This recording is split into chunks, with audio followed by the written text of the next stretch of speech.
back to the channel, everyone. Thanks for joining us today.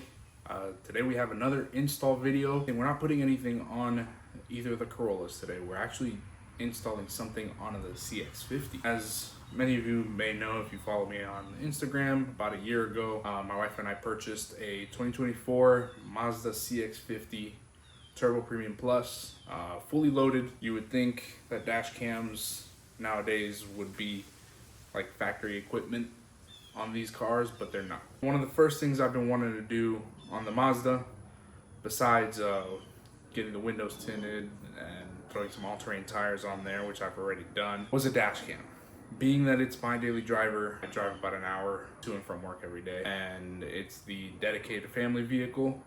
Obviously, I want something that's gonna have my back in case that, you know, nobody wants to need it, but in case that I were to need it, I have it there. But the problem with dash cams nowadays is that they just look tacky.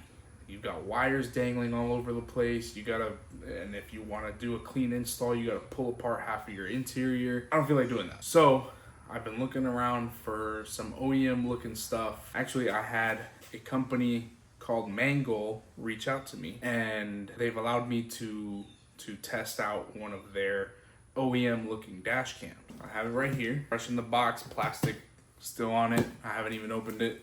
So I'm gonna flip this camera around, and we're gonna come up here and we're gonna open it together and see what all comes included. All right, guys, so here we have it, box.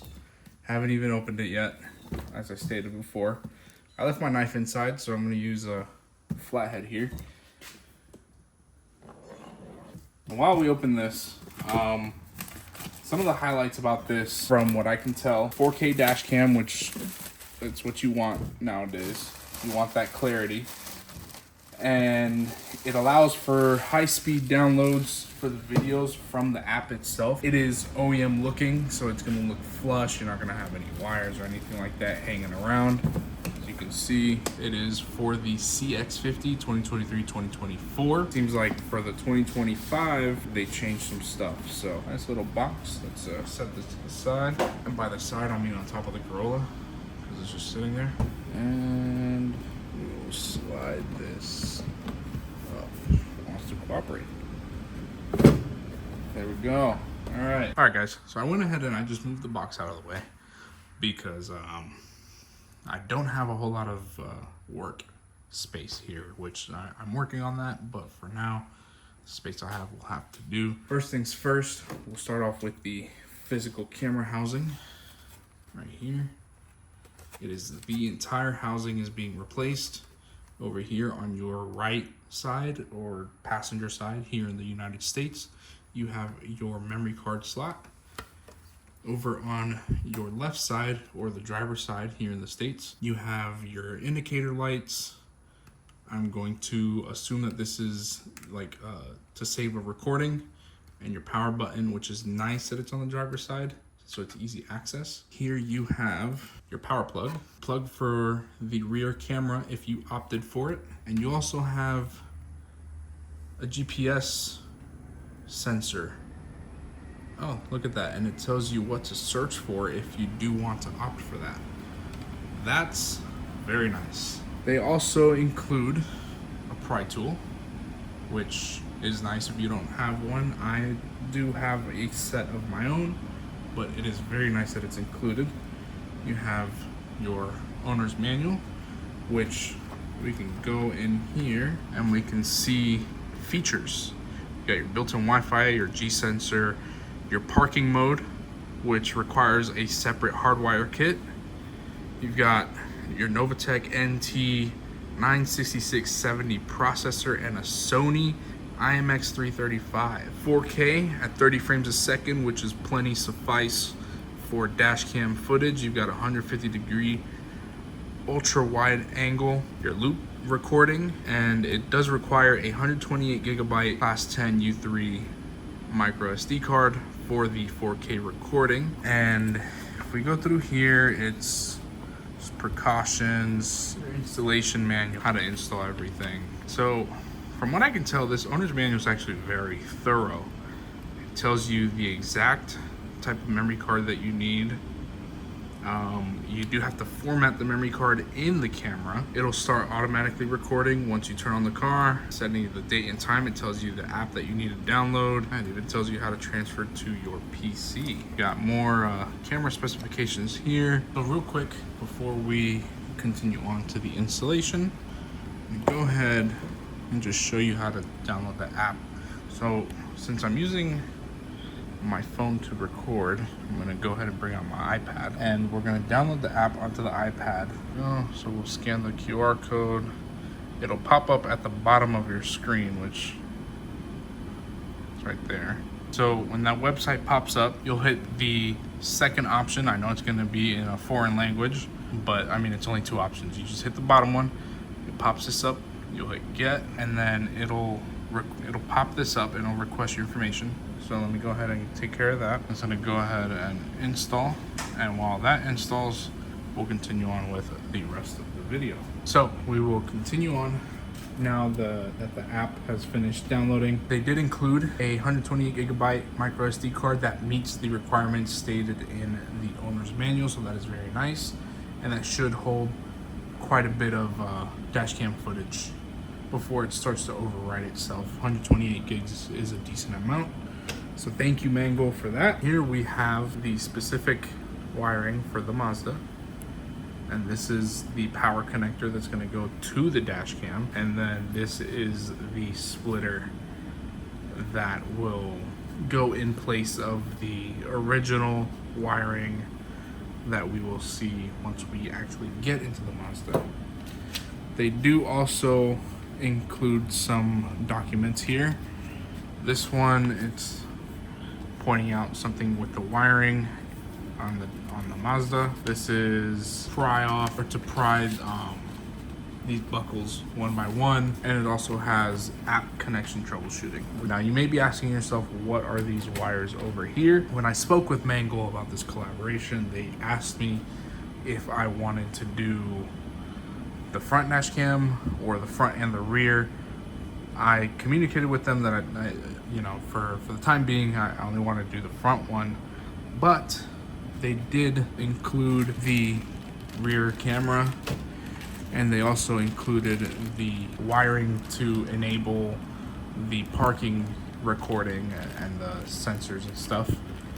So this does go into your OBD2 port, but for sake of time, and I actually wasn't aware that this was going to be included, so I didn't plan ahead to give myself enough time to install that, but I do want to go ahead and complete the video.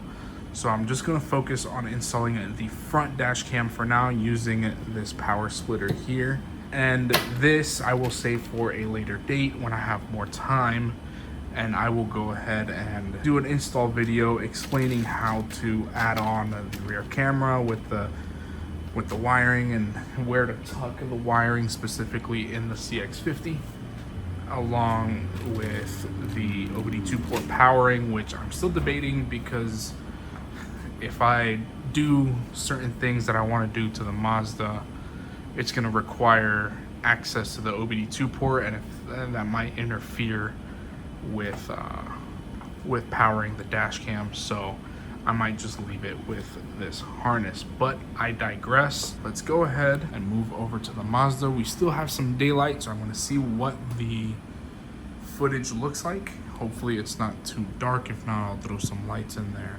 and we'll get this installed. Okay guys, so one last thing before we head over to the car. You're going to want to grab your housing and use this pry tool and very carefully pry under each one of these. There's 1, 2, 3, and there's one down here, 4. And with that, you will be able to separate this housing. Oh, never mind. There's a hidden one. There's a bonus. It's right, good Lord, you can't even see it, but it's right under here. Might be able to see it better there. Yeah, right there. So make sure you get that one. Don't try to pry it off and break it like I almost did. All right, there we go. That top one was a little tricky to get off, I'm not gonna lie, but we got it off. So let's head over to the car. All right, guys. So as you can see, we are in the vehicle now. First things first, I have to push up on here to separate the factory housing, and we'll just set it down there on the floor.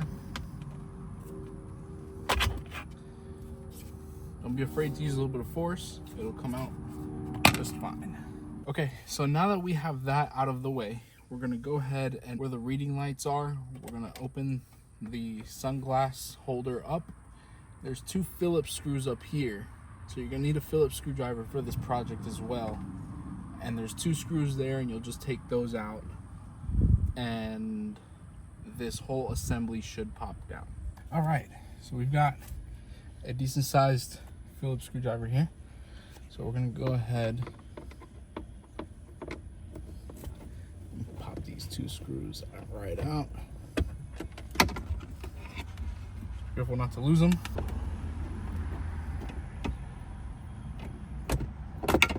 Set them down right here on the center console. So now with the same pry bar that you used to open the housing, you're gonna go ahead and get in here and try to pry this just like that.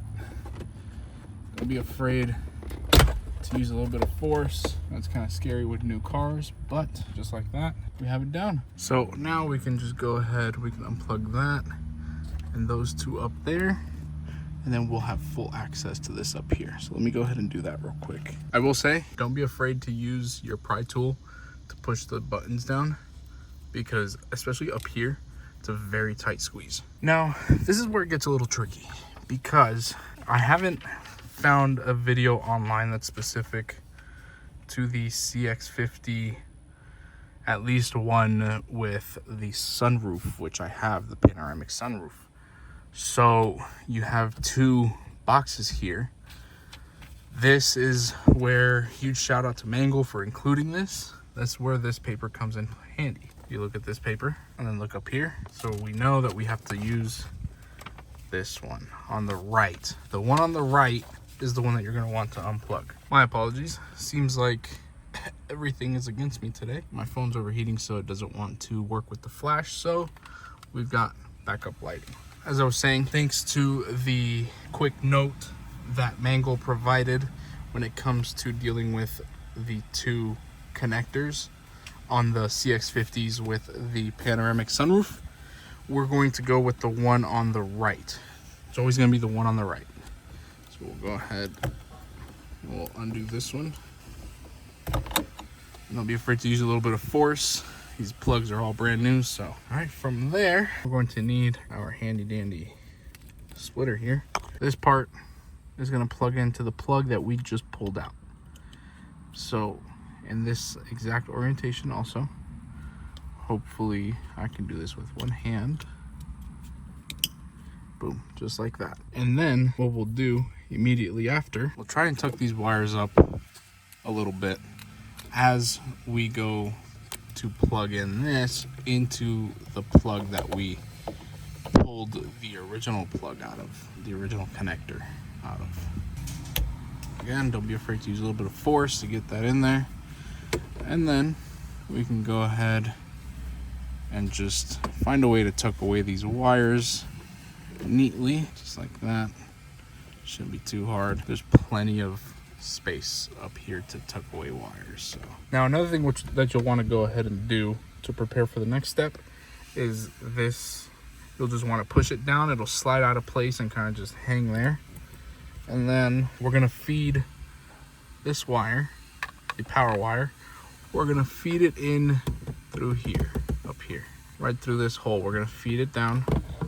That's going to come out on this side because that needs to go down to the dash cam, which is going to be down here in this area. If you want, you could even pull this out of the way entirely or just let it dangle there. That way you can pull the wire all the way through like so. Me personally, I'm going to tuck the wire right there in between those two modules. And from here, we should be able to pop this thing back on. Just pop it there. It'll kind of just latch into place like that. So after you do that, now it's just reversing everything that we did. So we'll grab our reading light, which is right here, and we will reconnect everything, pop it back into place, pop the 2 screws back in. All right, we'll switch to the wide angle for this one. We'll go ahead, these 3 tabs, we'll line them up right there. And then everything else should pretty much just snap into place. Sorry, I had a wire that was in the way. I just had to tuck it up real quick. And now everything is in. This is back in. Also, it had fallen out. So now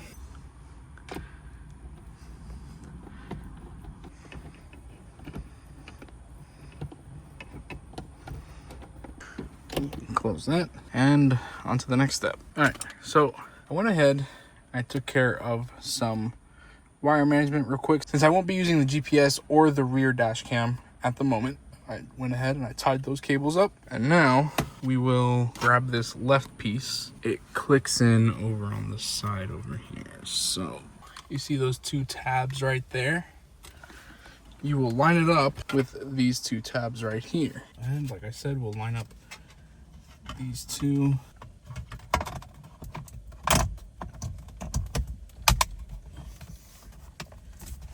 All right, just like that. Now go ahead,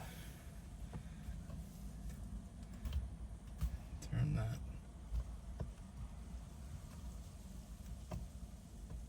So now on this side, we'll take our power plug right here. We'll plug it in to the wiring coming from the harness that we installed. And then the rest is easy peasy. Just line this up. There's a tab over here on this housing that will line up with a hole that's right up here. I wish I could show you guys from this angle. Let's see if I can grab the camera real quick. So you can see there's a tab right there. Right there. That's the tab that we're aligning it with.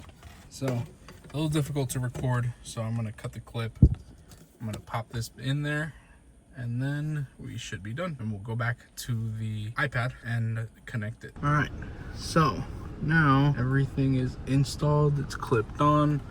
I had a little bit of trouble because one of the wires were in the way. I just had to just push it up a little bit, and I was able to get it to snap into place. You can see it's snug. It's not going anywhere. Now, what personal preference, I have fingerprints all over my windshield and my rearview mirror from messing with it.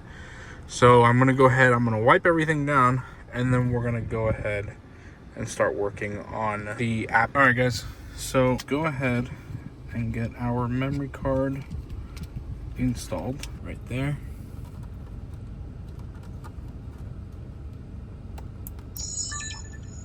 Just like that. It's on, it's flashing, should be good to go. Pull the cover off of the front of the camera. We're gonna come over here to the manual. Now we're gonna work on the app side of things. So we're gonna go into our phone, or in my case, my iPad. We're gonna go ahead, open up Skycam. Here we have terms of use. We're gonna go ahead and agree. We're gonna go add camera. Now we're gonna have to connect to the camera's Wi-Fi network, okay? So we're gonna go ahead and do connect to Wi-Fi. We're gonna hit this one right here, the one that says Wi-Fi E whatever. Now it's asking for a password. So the default password is in your manual. Go ahead and hit the check mark. It's going to join, and now we can go back to our app. It's connecting, and there we go. So this looks very straightforward. We've got files, snapshot, locked, and parking. So this is where you would find your recordings. I'm gonna go over to camera settings real quick. Oh wait, sound recording, yes, I want that.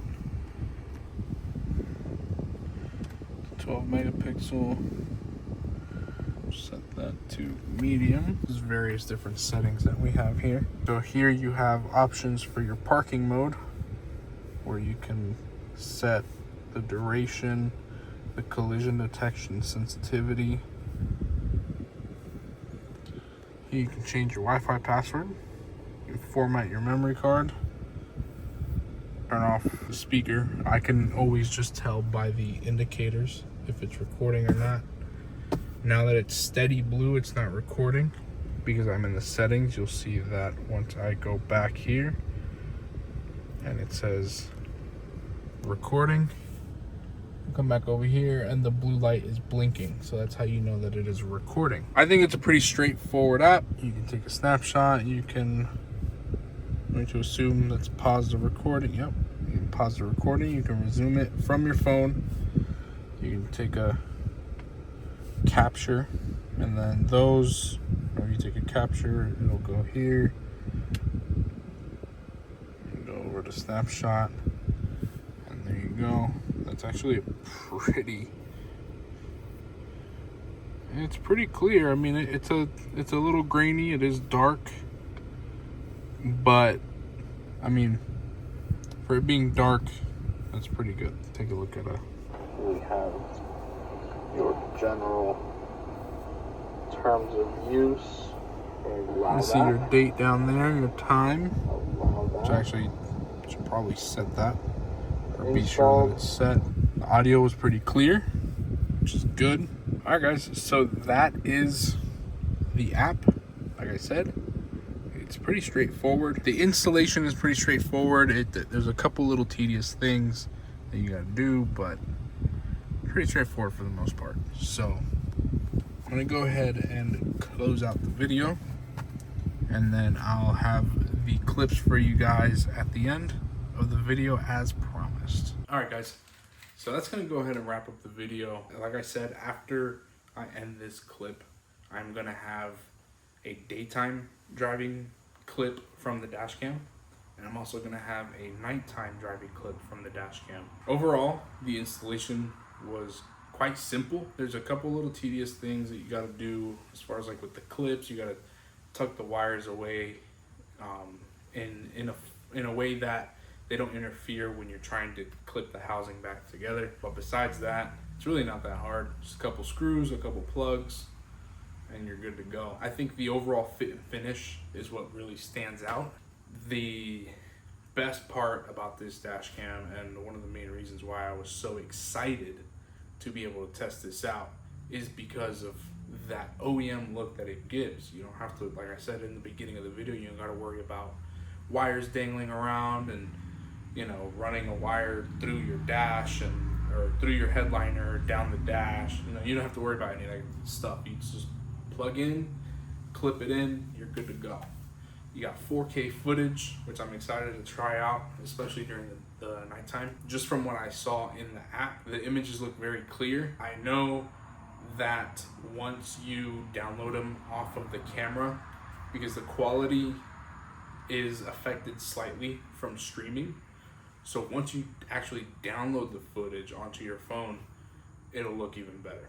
So like I said, I'll have proof of that at the end of the clip, or at the end of the video. A couple things about the app. As you can see, it was very easy to use. Best part, no subscriptions. You don't gotta pay to use the app.